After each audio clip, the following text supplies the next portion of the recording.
seems we were just here the other day, but it's been another week. And I think another good week that we had in the House. I think we've continued our program of passing conservative legislation. We still stand on the fact that 6 weeks ago, or 4 weeks ago at least, we'd already forwarded on a big package of multiple bills that have passed through the House that are in the Senate's hands, and of which we were grateful that at least one was addressed today, and that's HJR 43, Initiative Petition Reform. But we've also worked on crime. House Bill 403, working with the control of the state control of St. Louis Police, as well as the prosecutor problem that we have in the city that's never going away. Vehicle property taxes, trying to control personal property taxes so people can actually own their car and not continually pay in perpetuity to the state or to the government to spend their money. Offering school choice and education options, as well as a comprehensive tax cut, which we are completely negotiable with. We believe the people are best suited to spend their money that they earn and pay taxes on. We would like to see some movement on that as well. And the thing that has been out here for years that we've had a hard time getting the Senate to do something with would be sports betting. So I am really proud of the House for pushing this. The Senate's been sitting on this for weeks now. We continue to look for action out of the Senate to represent the conservatives that Missourians have elected to hold this office. The House has lived up to our expectations. We believe we've delivered a good product. Missouri's in good hands with the House. We're just waiting for further actions out of the Senate. With that, I'm happy to take any questions. This morning, Governor Mike Parson said that if transgender, both bills don't pass, he will call a special session or leave you guys in session continually. He said that's not anything that he's joking about. He is serious that it's got to get done. I asked this question of Senator Rowden and Senator O'Laughlin. Both of them said it's the House's problem. We've done our job. Your response to Governor Mike Parson, and then your response to the Senate. I think that's drama. I mean, for anyone to say that we don't take it seriously is illusory. We've actually passed the House bills over to the Senate that are far more conservative, or at least better suited to protecting children. We don't have the sunset clause. We don't have the grandfather clause in our transgender bill. And we believe we have a better package for protecting women's sports. And we're going to stand by protecting the women that need to play sport, that should be able to play sports on a level playing field. Again, I think our House has stood on protecting children better than anyone else in this building. We still have 2 weeks to go. We do have the Senate bills. I believe we're going to move them, either the Senate bills or the House. We'd be happy too if the Senate could actually take up and actually have good discussion on what we sent them. We seem to do that all the time over here to give Missourians voices in the House. You know, the Senate's welcome to take up our bills over there as well. Do you intend to amend the Senate versions to more closely match what the House passed, or do you think the House could pass as what the Senate sent over? You know, I think everything's on the table. We have 2 weeks to go. We always try to work with the other side of the building. They seem to find drama in everything. You know, whether we pass them up and just truly them and send them to the governor's desk, or whether we amend them, is completely wide open. The Senate pretty much said, Rowden and all, that they will not be passing the House bills. So that kind of they said it's either you all or nothing. So it's not kind of, I mean, they just said they're not passing it. I'm grateful that the Senate's taking up debate for Missourians and trying to protect children, not listening to House bills. That's up to that's their prerogative. We will do our best here. I think we passed a better package. But again, at the end of the day, I think your House of Representatives, the state of Missouri, is going to do the best we can to protect children and provide a good option for the state of Missouri moving forward.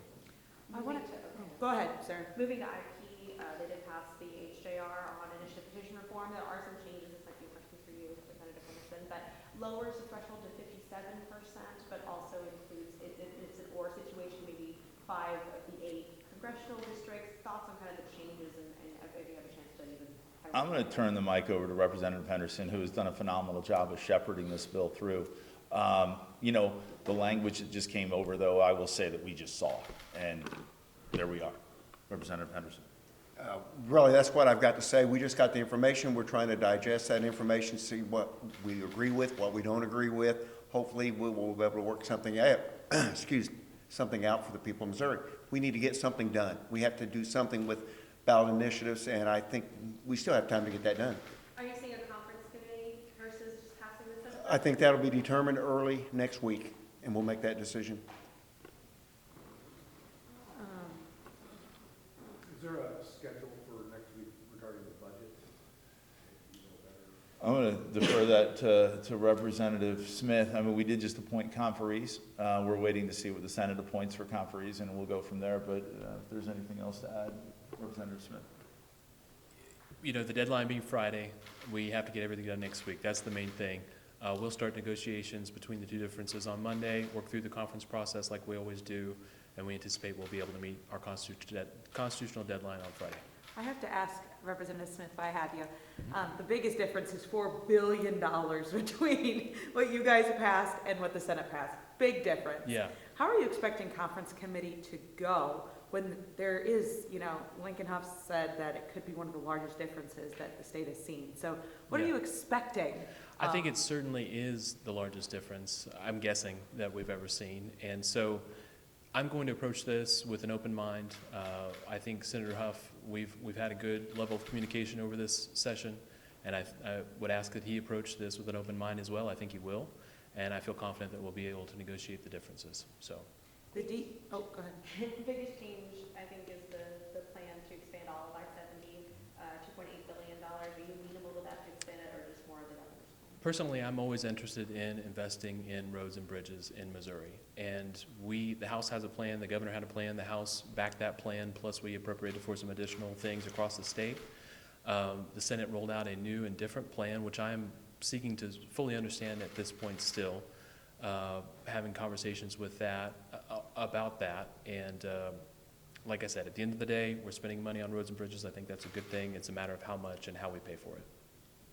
I was just going to ask about the DEI language. They stripped that language out too. Is that something that you plan on having a discussion about next week in conference committee?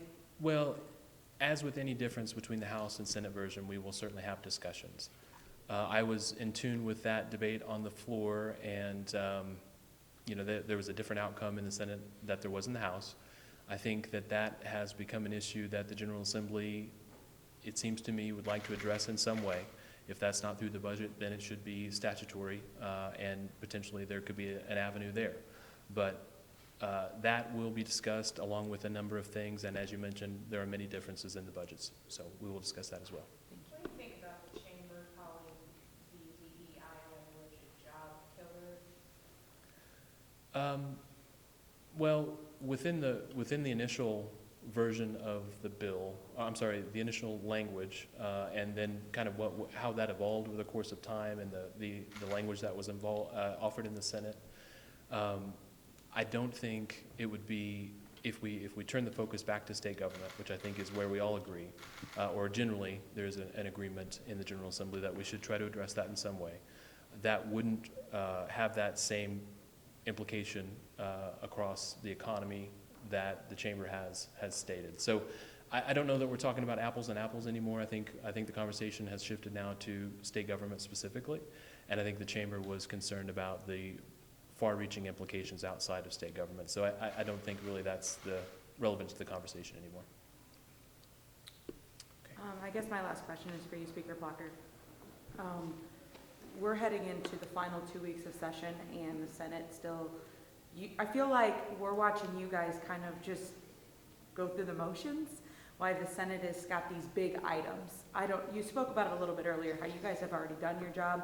I don't know if you have anything you want to say about the Senate. You guys are kind of just sitting here waiting, I feel like, for them.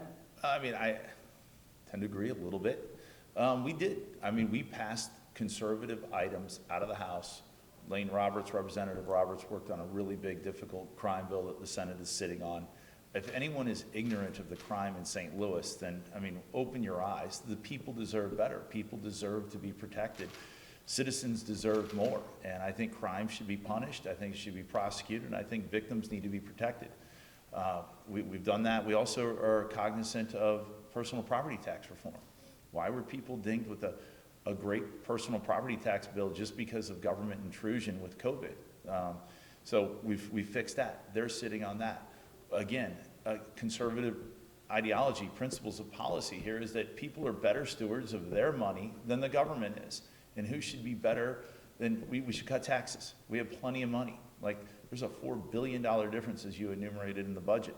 Why not give some of that money back to the people? So we offer options. We offer a corporate tax cut, we offer a Social Security tax cut, and we offer an income tax cut. Failed to hear anything on that. So we are not waiting to see, though. I would beg to differ on that one. And I would turn it over to the floor leader as well, as we have continued to pass good legislation by adding on amendments to some Senate bills. We've also worked on school choice. I would go back to that with open enrollment. Sports betting. Again, how long is it going to take this state to pass sports betting? The Senate cannot get it out. The Senate is sitting on good items that help the state of Missouri, and action needs to be taken. Your House of Representatives is working. We've sent it over weeks ago. We're going to continue to work on the stuff we have to work on to make Missouri a better place. We are not sitting idly by, and we're always open to working with the senators. Will we see anything about farmland? I don't know if you or Floor Leader Patterson can say anything about foreign ownership of farmland. That bill was sent back over. Will we see that come up? Yeah, I don't know yet. I honestly don't know. I've spoken with Representative Hafner, who is arduously working that bill. I've been told that there might be room for negotiation. The motion has not been made to send it to conference committee, so where that bill stands right now is in limbo to that degree. But we want to protect Missouri farmers from having their land taken, or from our food supply being protected from, foreign countries that are, having ill will seemingly to the United States, who get away with flying a balloon over this very capital. That's uncalled for. That does not need to happen. Thank you. Speaking of taxes, and forgive me, I don't know where this is at in the process, but the whole vehicle property tax. Yes. Do you know where that's at this point? Is that is there no full motion on that? No, there's headway on that. I'm feeling more confident on that than other tax cuts, which I would like to see discussed as well. We're very aware that the citizens of Missouri were forced to pay an increased property tax on their personal property taxes based upon government intrusion and involvement in the economy during COVID, flooding the monetary supply, reducing the supply chain.